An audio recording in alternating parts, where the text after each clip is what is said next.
Olá, seja bem-vindo ao podcast Catalisadores. Esse que é o nosso espaço para conversarmos sobre igreja, missão e cultura. E nesse quinto episódio da nossa jornada, nós seguimos explorando a profunda conexão entre a filosofia política e a estrutura de governo e liderança da Igreja Adventista. E hoje entramos aí no volume 4, né, da série Ordem e História do Eric Voegelin. E esse volume aqui falando sobre a era ecumênica, livro interessantíssimo. Nesse ponto da jornada, né, Voegelin investiga como a partir da revelação israelita surge uma nova ideia de ordem, não mais apenas localizada na polis ou na cidade-estado, mas agora assumindo proporções universais com pretensões ecumênicas. E essa nova etapa da história envolve a transição do mito local para essa verdade universal.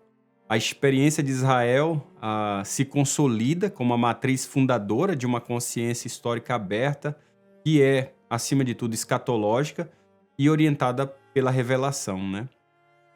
E vale dizer que essa crise de ordem em nossos dias, como uma crise de simbolização, é, acima de tudo, uma falência de significado. E é nessa chave que nós queremos dialogar hoje, né? O que significa viver como povo de uma ordem revelada? Como é que a Igreja Adventista, que se entende como um remanescente escatológico e movimento profético, pode enxergar essa vocação dentro desse contexto? Nós vamos então caminhar por três movimentos fundamentais. A primeira, nós vamos falar sobre a formação de Israel como comunidade histórica e simbólica, tá? Segundo, nós vamos falar sobre o colapso dos símbolos de ordem na era ecumênica e a resposta espiritual da revelação. E, por último, as implicações dessa leitura para a liderança e o sistema de governo da Igreja Adventista. Quando a gente fala sobre ordem histórica e simbólica de Israel, né, nós estamos fazendo aqui, de acordo até como Voegelin vai trazer, uma análise contundente sobre o surgimento de ordens imperiais e universais no mundo antigo. Mas antes de falar de impérios, ele vai fazer questão de revisitar a experiência israelita, né? O Voegelin vai fazer isso, pois nela ele encontra não apenas uma forma diferente de organização política, mas uma nova forma de consciência. A ordem em Israel, ela não nasce da conquista nem do poder, mas acima de tudo da revelação. E o êxodo do Egito, né? A aliança no Sinai, os profetas e os reis, tudo em Israel é profundamente simbólico. Não no sentido, eu diria, superficial, né, do figurado, mas no sentido mais radical da palavra símbolo, como aquilo que une, aquilo que dá sentido, aquilo que revela uma realidade que é muito mais profunda. Então, a ordem israelita é histórica, porque está situada no tempo, obviamente, mas ela é, acima de tudo, simbólica, porque ela conecta o povo com o transcendente, com a revelação. E essa nova ordem representa uma ruptura com os modelos dos reinos míticos e os impérios cosmológicos, como a gente abordou aí desde o episódio número 1, né? Enquanto os grandes impérios como Egito, Babilônia, Assíria viam a ordem como algo, como eu já falei, cíclico e estático, mantido por rituais e representações cósmicas, Israel propõe algo radicalmente novo dentro do contexto, né? Porque é um Deus que entra na história, que chama um povo, que estabelece uma aliança e que exige justiça, misericórdia e fidelidade. E essa ruptura é também uma transformação da consciência. A história deixa de ser um palco repetitivo e agora se torna uma narrativa com direção. A ordem não é mais simplesmente mantida, ela é completamente discernida agora. A autoridade não é autojustificada, ela precisa corresponder à justiça de Deus. E então a gente vê alguns pontos que são necessários para entender isso. Primeiro é a aliança como fundamento de ordem. Quando você vai olhar o Berit ou a aliança, isso é o eixo dessa nova compreensão. Diferente de um contrato social, a aliança bíblica é uma convocação existencial. Ela não apenas regula a vida social, mas ela orienta a identidade espiritual de um povo. Israel é uma comunidade cujo princípio de ordem não é um território, pessoal. uma etnia ou mesmo um exército, mas é uma resposta à palavra de Deus. O Monte Sinai não é apenas o local onde se recebeu uma legislação, é onde o povo foi formado como um corpo simbólico da revelação. O eu sou, o Senhor teu Deus ali, não é apenas uma cláusula teológica. Nunca foi. É a raiz da autoridade legítima. Toda legislação mosaica, do direito à propriedade ao cuidado com os pobres, nasce desse vínculo sagrado. E a gente precisa manter isso em mente. Essa estrutura, ela é teopolítica. Não separa o espiritual do político, mas integra ambos em uma narrativa que dá sentido à existência. E é exatamente isso que forma uma ordem simbólica viva. Ela é uma comunidade moldada pela memória, e essa memória é a memória do Êxodo. E também é moldada pela missão, porque ela é chamada para ser luz entre as nações. E ela também é moldada pela esperança, porque ela tem uma promessa escatológica do Messias que virá.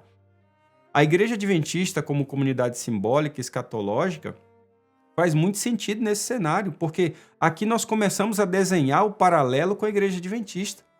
A identidade escatológica adventista nasce também de uma experiência de revelação. O movimento milerita não foi uma campanha institucional, foi uma resposta espiritual a uma nova leitura da história à luz da profecia bíblica. E quando você olha a estrutura de liderança e governo adventista, você vai ver que não pode ser apenas funcional, ela precisa ser simbólica. A gente precisa refletir a memória do chamado profético, a missão de proclamar a mensagem dos 3 anjos de Apocalipse 14 e a esperança da volta de Cristo. A igreja, gente, é um corpo escatológico e sua organização deve traduzir essa consciência. Então, quando a gente olha o modelo representativo adventista, baseado na autoridade de assembleias e na delegação espiritual da liderança, isso tem raízes nessa mesma visão. Porque a autoridade não nasce do cargo, pessoal, mas da fidelidade à palavra. Decisões não são políticas, mas são respostas espirituais. Liderança não é domínio, mas serviço com discernimento profético. Então você vai entender muito mais claramente a perda do símbolo e o risco de institucionalização a partir dessa perspectiva, porque o alerta é que toda ordem simbólica corre o risco de degeneração. E não é só com a igreja adventista, é com todos aqueles que asseveram manter uma ordem, principalmente fundamentado na palavra. Quando o símbolo se desconecta da realidade espiritual que o gerou, ele se torna uma caricatura. O Templo de Jerusalém, por exemplo, era símbolo da presença de Deus, mas quando o culto se tornou formalismo, quando os líderes começaram a buscar poder em vez de justiça, os profetas denunciaram: este povo me honra com os lábios, mas o seu coração está longe de mim. Você vai ver isso lá em Isaías 29.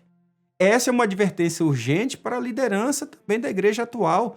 Quando reuniões se tornam apenas procedimentos, quando os votos são apenas estratégias de poder, quando a missão é substituída pela manutenção do sistema, então a estrutura já não é mais símbolo, ela tornou-se um simulacro. E aí o desafio é duplo, né? O desafio é duplo.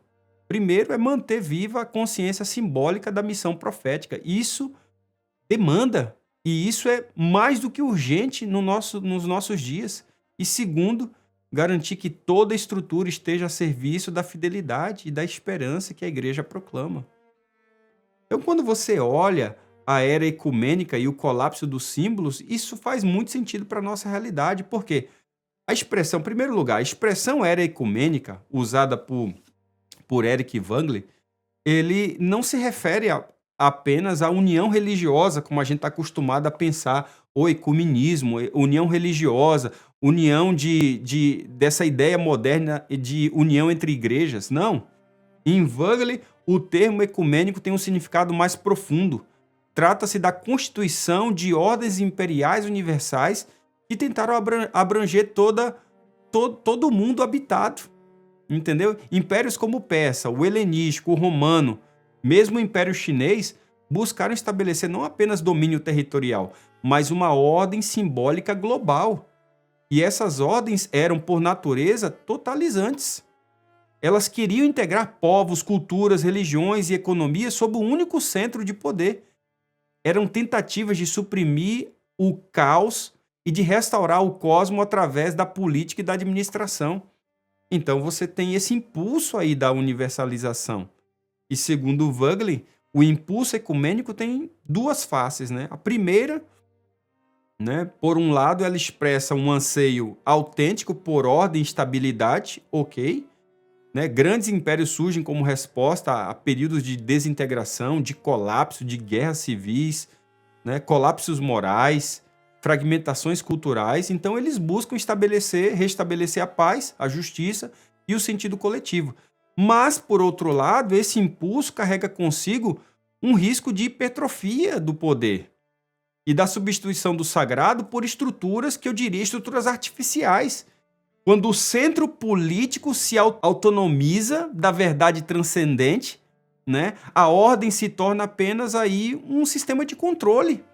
A unificação simbólica degenera em propaganda, a autoridade espiritual é absolvida pela autoridade administrativa e os imperadores se tornam deuses, né? E o poder um fim em si mesmo. O colapso simbólico, então, não ocorre de imediato.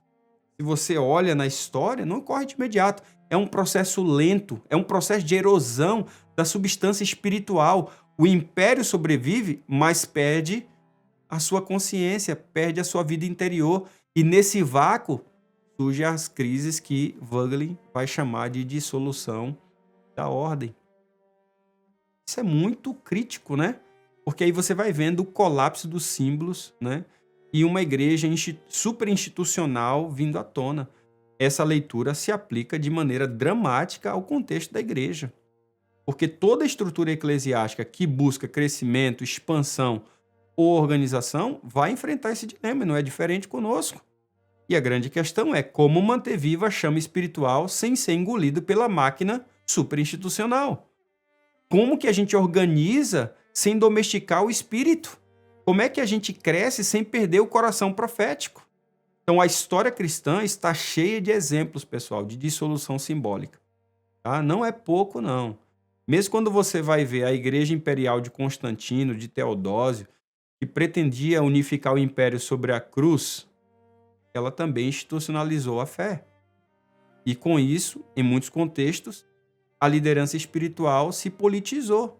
E aí a fé virou formalismo. E o chamado à conversão deu lugar à adesão compulsória. A profecia foi substituída pela liturgia e a cruz foi instrumentalizada para fins de Estado.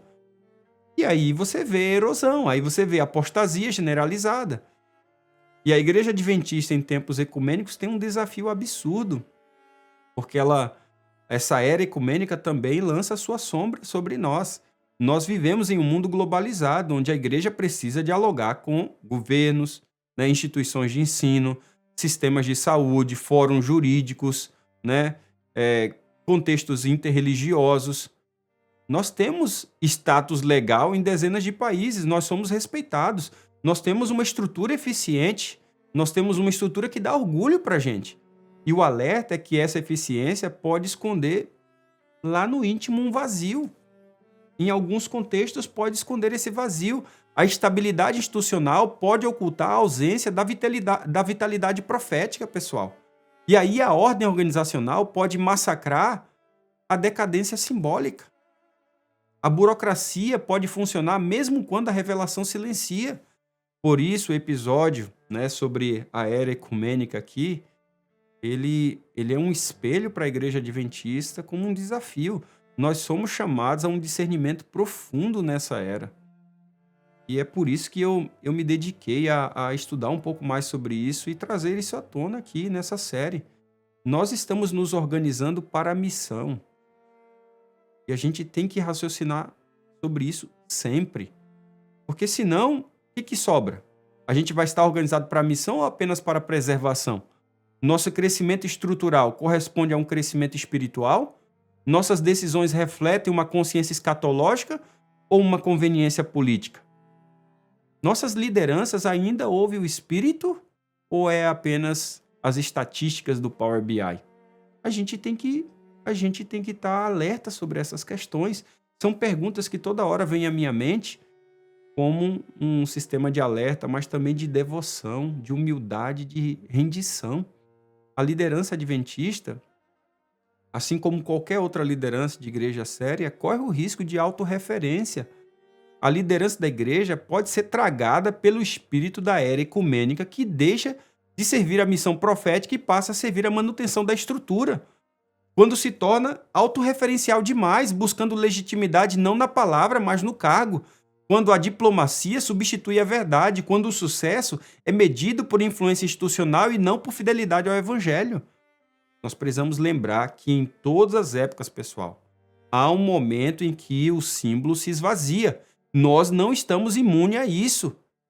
Muitos outros autores e pastores adventistas e teólogos têm nos alertado sobre o drama de igrejas bicentenárias, onde a simbologia é esvaziada e é preciso uma nova experiência do sagrado em muitos desses contextos.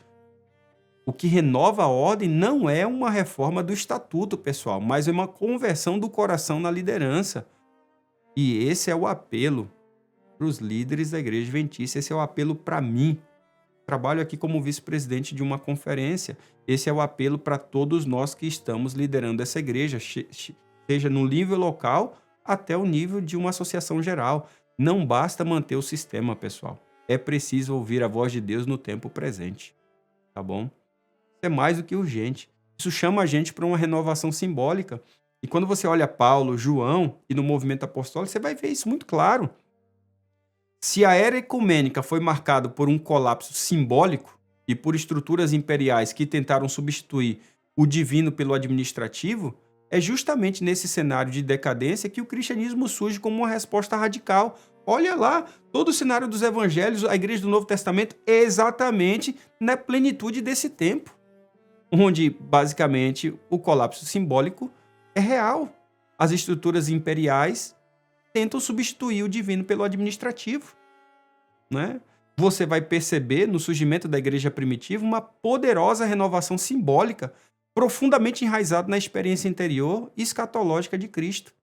Você vai ver o surgimento de uma nova ordem. Quando você olha Paulo e João, os dois grandes intérpretes da fé cristã nascente, eles não propõem uma reforma política, pessoal, e nem um manifesto ideológico, não. Eles anunciam uma nova realidade espiritual que subverte todas as categorias do mundo. É isso que você vai ver. Paulo ele vai declarar: se alguém está em Cristo, é uma nova criatura, e as coisas velhas já passaram, eis que tudo se fez novo. João revela que o Verbo eterno se fez carne e habitou entre nós, trazendo luz ao mundo em trevas. É isso que você vai ver no Novo Testamento. Essa nova ordem não começa nas estruturas, mas na experiência do coração. É uma ordem interior, ela é espiritual, ela se manifesta por meio da comunhão, da missão e da fidelidade escatológica. E é óbvio que desemboca na estrutura, com pleno vigor. A comunidade apostólica é uma ruptura para esse mundo imperial, né? Ela não depende de templos luxuosos nem de títulos oficiais. Ela cresce nas casas, ela cresce no submundo da necessidade de uma igreja que orbita de acordo com a sua necessidade. Ela está em todos os lugares, está nas casas, está nas praças, está nos cárceres. Sua força não está no exército, nem no ouro, mas na palavra viva e no testemunho dos santos. A igreja como comunidade simbólica do reino, ela abrange uma realidade diferente. Essa igreja é uma nova estrutura simbólica da realidade que nós vamos encontrar em Cristo. O Cristo ressuscitado define o tempo, o espaço e a autoridade. A cruz substitui o trono. O amor substitui a força. O corpo de Cristo substitui o império. E essa comunidade, ela não é perfeita. Como se a gente estivesse olhando para o Novo Testamento, como se tudo fosse perfeito. Não, ela não é perfeita, mas ela é viva.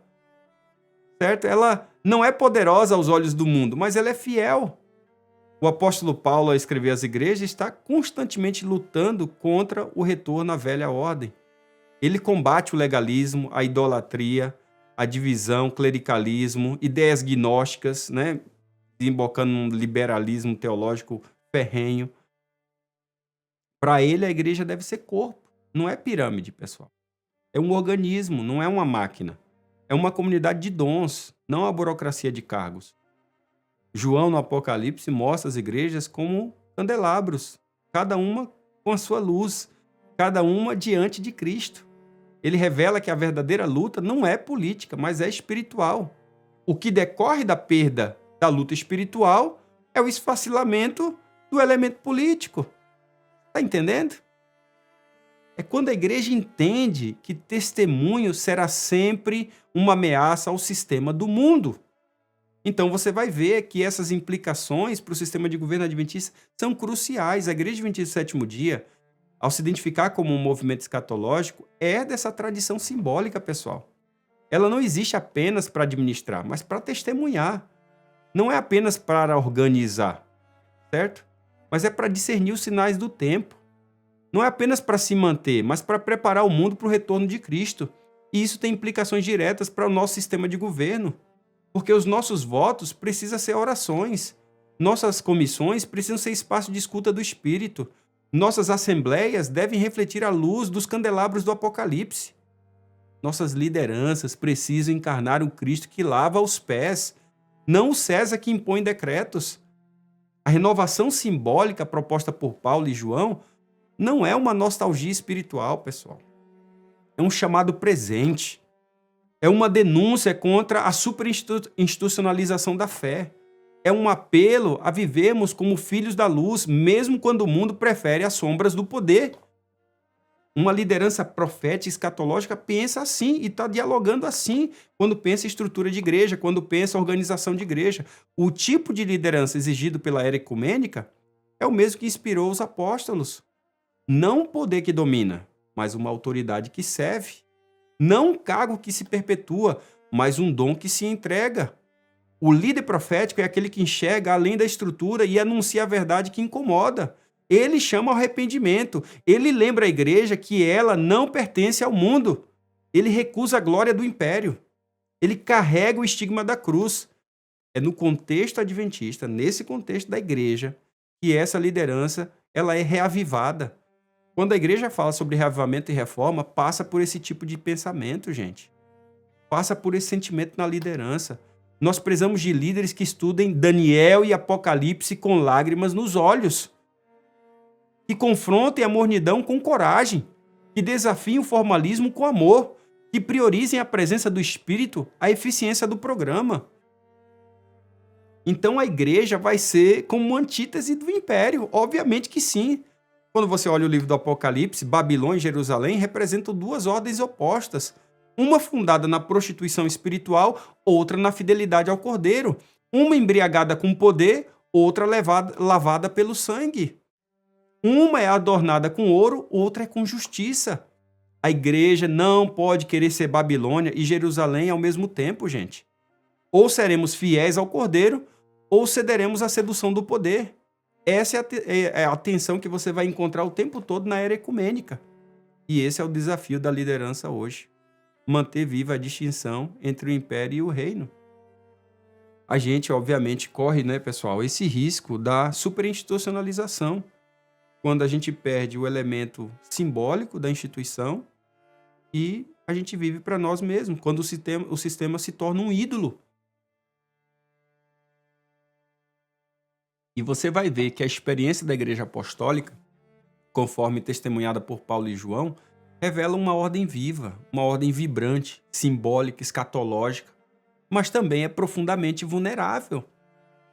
Porque como toda experiência religiosa que toca no mundo real, não na abstração, mas no mundo real, ela corre o risco de ser superinstitucionalizada. O que começa como um movimento pode, com o tempo, tornar-se mecanismo. E o que nasce do espírito, sem vigilância, pode tornar-se um sistema. Esse é o drama do tempo e o alerta dessa série, né? De repensar de movimento a monumento. Será que nós vamos cair nessa?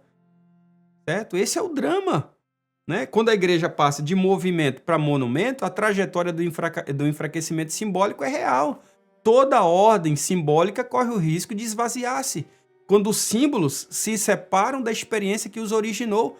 E aí se tornamos apenas cascas, igrejas cascas, Walking Dead, né? Zumbis. A palavra continua sendo pronunciada, mas muitas vezes sem vida interior que a sustenta. Aí você tem liturgia, continua sendo repetida, mas sem o fervor que a inspirava.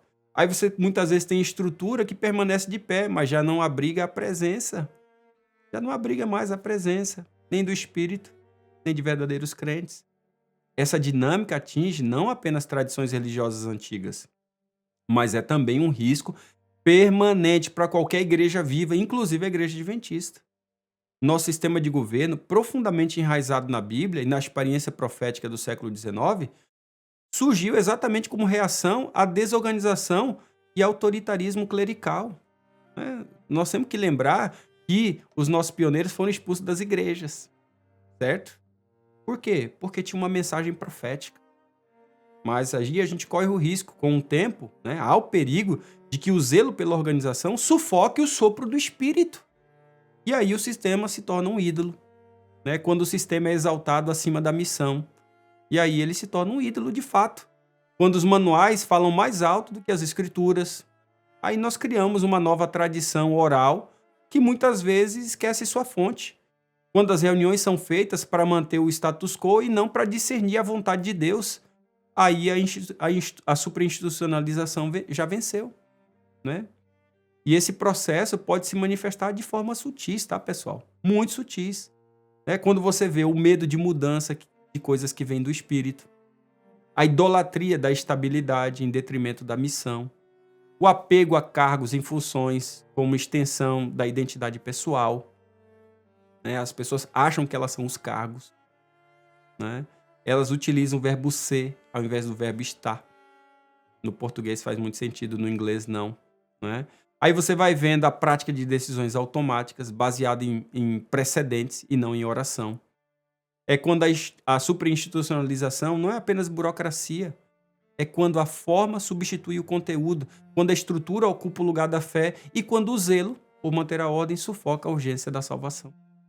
E aí surge o momento de um puxão profético, Porque você tem em muitos lugares, em muitos contextos, pode ter uma estrutura sem vida interior. A ordem verdadeira nasce do símbolo que conecta o ser humano a essa transcendência, a essa revelação da palavra de Deus.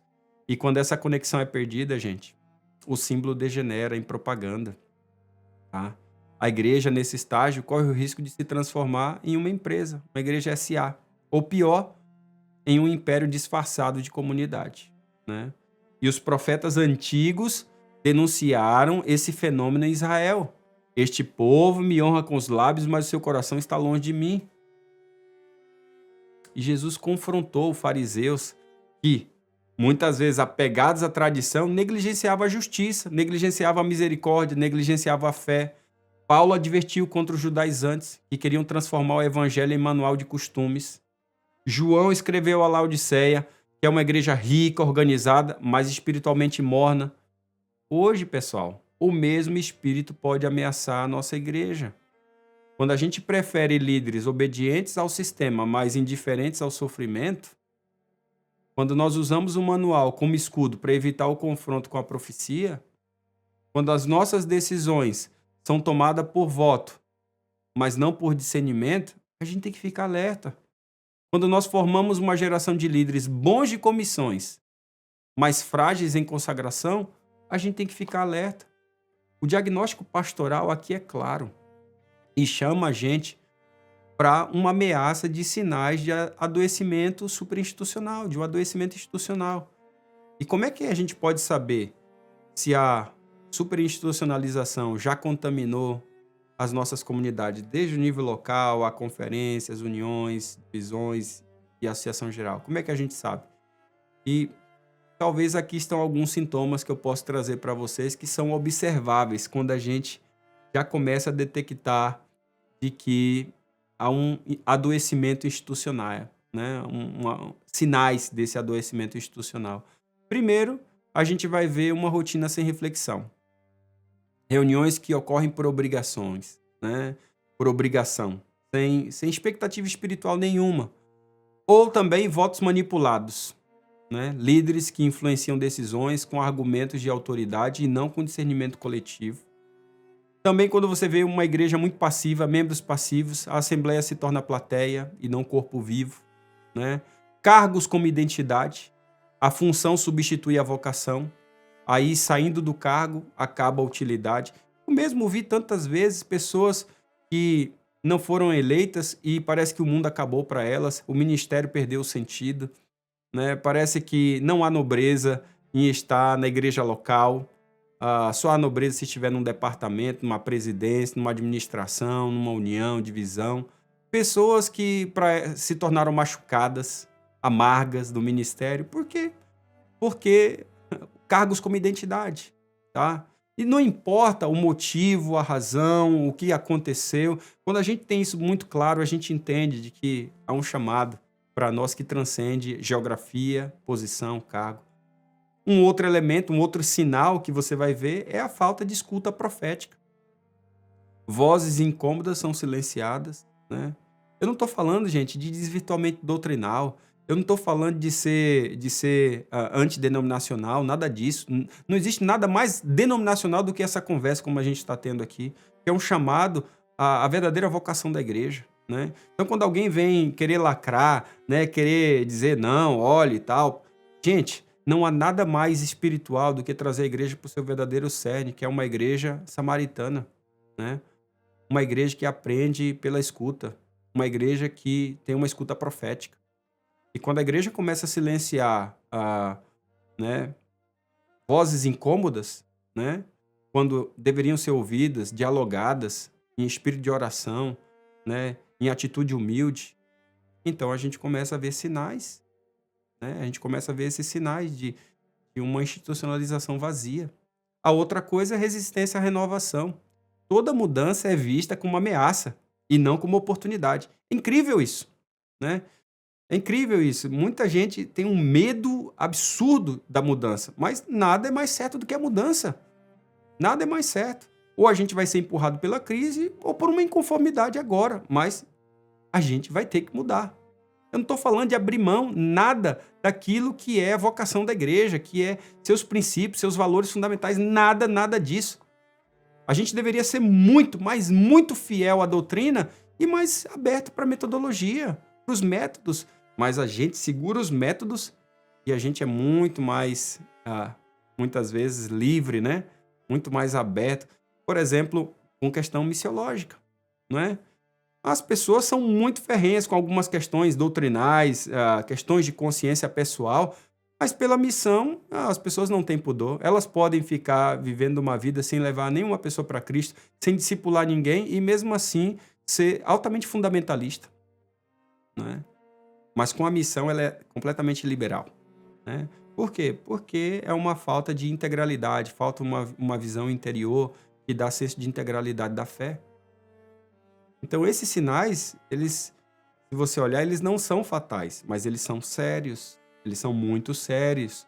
E eu diria mais, eles exigem arrependimento em todos os níveis, seja institucional, jejum coletivo, escuta do espírito. Exigem.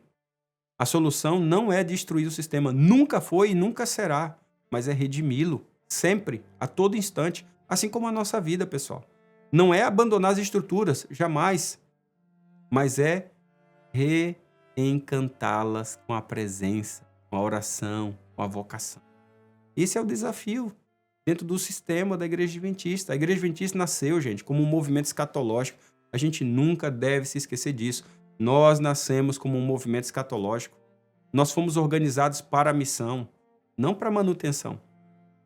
O nosso sistema representativo foi pensado para garantir participação, descentralização e agilidade, mas é necessário revisitar a sua vida interior, a vida interior desse sistema. O desafio não é apenas ajustar normas, mas recuperar símbolos, pessoal. É lembrar que as nossas reuniões devem começar com humildade, continuar com a escuta e terminar com a obediência ao Espírito. Que as nossas funções administrativas devem ser permeadas por devoção. Não é só uma questão de um privilégio. É responsabilidade humilde. Você entender que Deus te colocou nesse momento, no lugar certo, na hora certa, para fazer a vontade dele. Certo? E que ele pode te enviar e te mandar para qualquer outro lugar para fazer a vontade dele, não é a sua. Então, o chamado aqui é que nossas decisões devem ser atos de adoração, não apenas de coordenação, né? Não se trata de romantismo espiritual, pessoal. Vocês não idealiza muito a igreja. Não, essa é a igreja de Jesus. E se nós não formos avante pelo ideal, nós vamos se tornar pragmáticos e nos conformar com um sistema de manutenção. Esse é o chamado. Para você não perder o brilho, para você não virar um pastor frustrado, para você não ser um líder local frustrado. Trata-se de fidelidade ao DNA do movimento, pessoal. Esse é o elemento que traz esperança escatológica e responsabilidade histórica para o movimento. Nada a parte disso traz mais satisfação, seja no ministério ou na liderança local. Se por um lado, como diz o Eric Wagler, a era ecumênica é marcada por rupturas simbólicas, institucionalização vazias e tentativas fracassadas, né, de totalização do poder, por outro lado, ela também carrega em seu interior aí um grão de esperança, né? É nesse momento de crise simbólica que emerge, paradoxalmente, a possibilidade de renovação. É quando a gente vê mais o ataque à organização, que é a oportunidade de renovação. É quando a gente vê mais ataque à unidade da estrutura da igreja, que a gente vê oportunidade de renovação. É quando a gente vê mais ataque sobre a questão de coesão, de estrutura e liderança, que a gente vê oportunidade de renovação, pessoal. E para a Igreja Adventista do Sétimo Dia, essa renovação passa necessariamente por um retorno ao horizonte escatológico da história e a responsabilidade que esse horizonte impõe sobre nós. Quando você olha Wagner e o fim da história como símbolo, né? Símbolo de esperança, é interessante como ele articula isso, né? Ele via a história não como uma sucessão linear de eventos, mas como um drama espiritual, um campo de tensão entre ordem divina e deformações humanas. A história, quando ele trabalha aqui, tem direção e sentido porque há uma presença que interpela do alto. E essa presença é a fonte de toda a ordem autêntica. Deus. Na era ecumênica, essa tensão se intensifica. Os impérios surgem tentando totalizar a ordem, criar uma ordem rígida. As religiões, nesse barco, se institucionalizam demasiadamente também. Os sistemas políticos prometem paraísos terrenos. A gente sabe, né? Quando você olha, não é o meu tema aqui, as ideologias políticas que surgem, todas elas prometem um paraíso na Terra. Mas justamente nesse colapso simbólico se abre o espaço para a escuta dessa transcendência, da revelação da palavra de Deus. Quando as estruturas falham, pessoal, a voz do Espírito pode ser ouvida com mais clareza e o chamado aqui é, quando há crise de organização na sua igreja, crise de liderança, temos que voltar a um chamado à revelação, à palavra de Deus, para entender o que é o ideal. Quando os sistemas não satisfazem, a vida interior volta-se ao infinito, volta-se a Deus.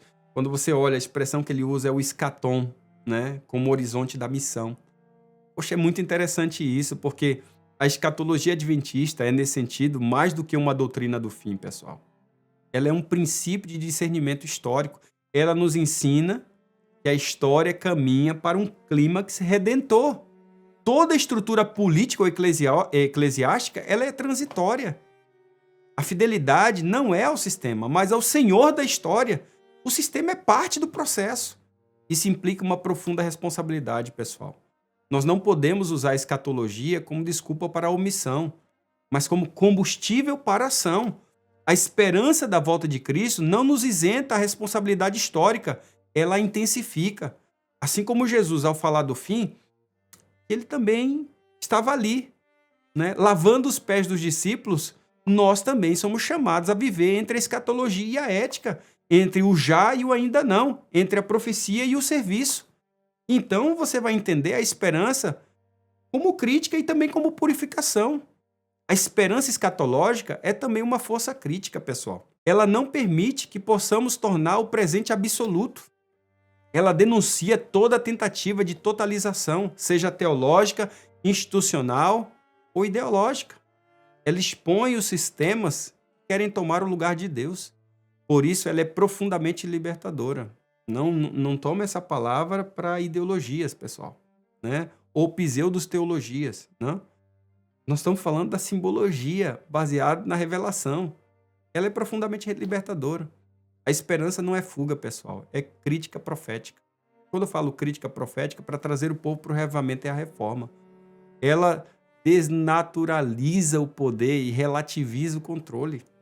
Ela impede que a igreja se torne cúmplice de impérios religiosos ou se curve ao espírito da época. E é no contexto aí, nesse contexto da liderança, da estrutura adventista, que essa esperança pode se traduzir em prática muito concreta, tá? E essas práticas concretas podem ser exemplificadas na revisão constante dos processos administrativos à luz da missão. À luz da missão, para que ele faça sentido, para que ele tenha significado. Nós estamos falando de formação de líderes com consciência escatológica e ética de serviço. As duas coisas aqui caminhando juntas, né? Espaços para a escuta da comunidade, mesmo quando isso gera, muitas vezes, desconforto institucional. Eu entendo, isso não é fácil. Existe todo um departamento de crise, né? Lidar com essa questão de crise, principalmente na questão das narrativas, e muitas vezes é porque a gente tem que lidar com isso. A gente tem que lidar, ao criar espaços de escuta da comunidade, a gente tem que lidar com determinados diálogos mesmo que isso gera desconforto institucional. Por exemplo, né, a Igreja Adventista trabalha muito bem a questão da liberdade religiosa, mas para muitos setores, muitas pessoas, isso é um pezinho no ecumenismo. Não faz nenhum sentido, isso é uma ignorância tremenda. Mas para muitos gera desconforto institucional. Não faz sentido, né?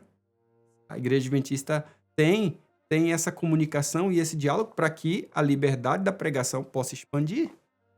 Então você tem essa abertura ao novo sem perder a fidelidade ao eterno. Aí você vai entendendo a história como palco de fidelidade, pessoal. E eu devo insistir aqui que a ordem verdadeira nasce da escuta da profecia. E essa escuta gera responsabilidade sobre o povo de Deus. Não podemos, portanto, ser indiferentes à forma como organizamos a igreja. A gente não pode. Ou uma crítica barata que a organização é mal, é pecadora, que tudo está detonado, destruído, que perdeu o seu sentido. Isso é barato, isso é baixo, né? A estrutura deve ser escatológica, pessoal. Esse é o ponto. E nada mais real e que faz sentido para o contexto adventista. Por quê? Se ela é escatológica, ela é um chamado provisório, certo? Ela é um chamado como serva, como flexível, aberta à palavra. A igreja que espera deve ser a igreja que age. A igreja que crê na volta deve ser a igreja que serve no presente. Por isso que eu falo que ela é provisória. Por que ela é provisória? Porque vai ter o clímax. Vai chegar o momento que todas as profecias vão estarem cumpridas. Ela é serva, ela é samaritana. Ela não domestica as suas fronteiras. Ela é flexível, pessoal. Ela é aberta à palavra. Não é fechada a palavra, ela é aberta à palavra. Não é para negociar a palavra. É interessante isso, porque essa igreja que crê na volta, ela deve ser essa igreja que serve no presente. A estrutura que aguarda o reino deve ser a estrutura que também denuncia as falsificações do reino, as possíveis falsificações que possamos estar correndo risco. E a Igreja Adventista carrega um potencial extraordinário, ao meu ver, poderoso. Sua escatologia impede de idolatrar o presente.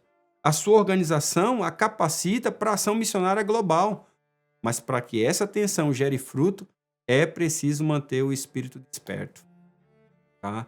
Como virgens sábias, as virgens da parábola, nós precisamos ter azeite, ou seja, presença do Espírito, para que a nossa luz não se apague. A liderança que vive à sombra do escatom é uma liderança humilde, vigilante, profética. Ela é serva. Ela sabe que os seus votos são importantes. E trabalhamos nisso muito seriamente. Mas que o juízo é de Deus, tá, pessoal? O juízo é de Deus. Ela organiza, mas sem controlar. Ela planeja, mas sem sufocar. Ela guia, mas sempre ouvindo. Sempre ouvindo. Ela sabe que governa estruturas perecíveis, mas serve a um reino que é eterno. Essa é a verdadeira... Esse é o cerne que dá sentido à nossa estrutura, né? As implicações para a liderança adventista, o desafio espiritual final, são imensas, né? Eu poderia chegar ao final desse episódio com um olhar direto para a realidade que vivemos como igreja adventista. É maravilhoso, sim, né? Tudo que discutimos até aqui Desde o colapso da ordem simbólica nas civilizações ecumênicas até o chamado escatológico de uma igreja em missão, tudo isso precisa agora se transformar em discernimento e prática, né? A estrutura é necessária, pessoal, tá? Ela é muito necessária, mas ela não é o suficiente. A Igreja Adventista construiu um modelo de organização que é admirado por todo mundo. Sua abrangência é global, sua coordenação institucional, sua fidelidade doutrinária é fantástica. No entanto, como nós vimos, toda estrutura carrega um simbolismo. E quando ela perde a vitalidade espiritual e se torna um fim em si mesma, ela deixa de ser instrumento da missão e passa a ser um obstáculo. A estrutura não é um fim, pessoal. Ela é um meio. Ela existe para apoiar o crescimento do corpo de Cristo. Para isso, ela precisa ser flexível à condução do Espírito. Ela precisa manter viva a memória profética. Ela precisa ser permeada, né, por humildade e prestação de contas, follow-up, accountability. Permeada com humildade em todas as esferas. É muito bonito quando você vê alguém que tem uma visão de mundo grande por ter viajado, conectado, network gigante, mas é humilde, é simples, é acessível. Não estamos falando de pessoas inacessíveis, impossíveis de conversar, dialogar. Pessoas acessíveis, pessoas simples, humildes. Né? Liderança como vocação espiritual e não como ambição institucional. O modelo de liderança na igreja precisa resistir à tentação da tecnocracia, pessoal. Não basta saber administrar. Tá? Essa é uma luta, né? Converso com o Bob direto sobre isso. Não é só sobre uma questão de saber administrar, articular politicamente ou apresentar relatórios impressionantes, saber administrar uma comissão. Não é só sobre isso. O líder adventista precisa ser, acima de tudo, ser alguém de vida interior ordenada. Tá? Alguém que vive à sombra da eternidade. Alguém que chora diante da cruz antes de falar em nome da igreja. E aí, inspirados no Wöglin, nós devemos buscar líderes que amam mais a verdade do que o cargo. São pessoas que se alegram em formar discípulos e não em manter posições.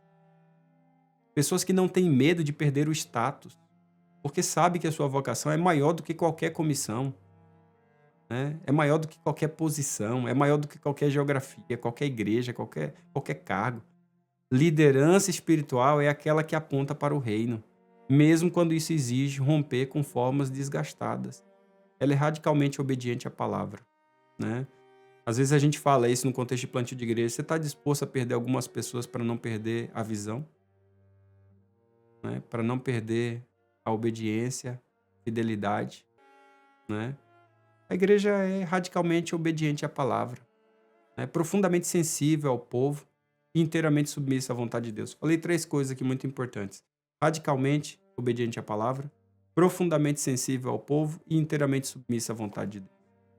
Nós estamos falando de uma igreja que também se vê como comunidade da aliança, né? É uma igreja que vive em vigilância e esperança. Mais do que uma organização, nós o somos, e muito bonito e boa. Mais do que isso, nós somos uma comunidade de aliança, né? Isso é lindo, isso é chamado bíblico completo. Nós fomos chamados a viver a verdade na história, pessoal. Nossas reuniões, comissões, assembleias, decisões precisam carregar o peso da glória de Deus. Nossos votos devem ser precedidos de oração, não apenas de argumentos. Nossas disputas precisam ser filtradas pela humildade e não pelo orgulho denominacional. Então, a igreja que ouve o Espírito é a igreja que espera.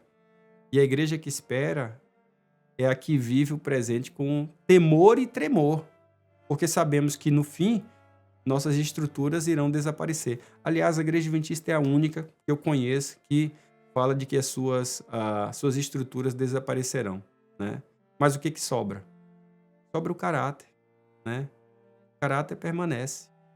A missão permanece. O ímpeto dessa igreja do alto clamor é real, será real. Então esse episódio, pessoal, foi mais do que uma análise histórico-filosófica. Foi um espelho. É um convite, né? Aquela palavra que o pessoal diz, é um convite à metanoia, à mudança de mente e de vida.